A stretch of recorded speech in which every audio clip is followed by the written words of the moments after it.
তাদের অনেকে জুলাই অভ্যুত্থানের পক্ষে শক্তি ছিল, কিন্তু ওখানে আমরা সক্রিয় ছাত্রলীগকে দেখেছি। এখানে এখানে অনেকে দেখেছে। আপনারা সক্রিয় ছাত্রলীগকে দেখছিলেন ওখানে? আমরা 2 জন ছাত্রলীগকে চিহ্নিত করছি, অর্থাৎ বাম গণতন্ত্রের জোট ব্যানারে ছাত্রলীগ সক্রিয় হচ্ছে।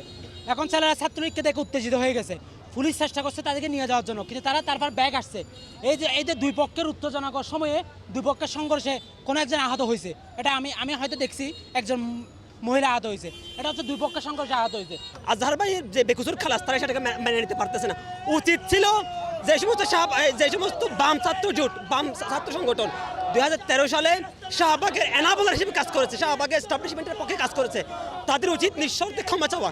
তারা ক্ষমা তো চাচ্ছে না, বরঞ্চ শাহবাগে যে স্লোগানগুলো আমরা শুনতাম, গতে গোলাম আদম তুই রাজাকার, সতে সাইদি তুই রাজাকার, ঠিক সেম স্লোগান তারা দিচ্ছে, আহাতে আজহার তুই রাজাকার, তুই রাজাকার। এটা আওয়ামী লীগ দিয়েছিল এই স্লোগান। আপনারা কি আওয়ামী লীগের প্রজেক্ট? আপনারা কি ভারপ্রাপ্ত? এটিএম আজহার তার যে মুক্তি দেওয়া হইলো এবং কোনো পদ্ধতি অনুসরণ না করে বা অন্যায়ভাবে তাকে আসলে মুক্ত করা হইলো, কোনো বিচার প্রক্রিয়ার ভিতর দিয়ে না গিয়ে, আমরা এটা প্রতিবাদ জানাই। আজকে এখানে একটা প্রোগ্রাম করতে আসছি গণতান্ত্রিক ছাত্র জোটের ব্যানারে, কিন্তু আমাদেরকে এখানকার গুপ্ত দলের বা আমরা যদি বলি শিবিরের যারা আছে বা জামাতের যারা আছে, ওরা আমাদেরকে প্রোগ্রামটা করতে দেয় নাই। এবং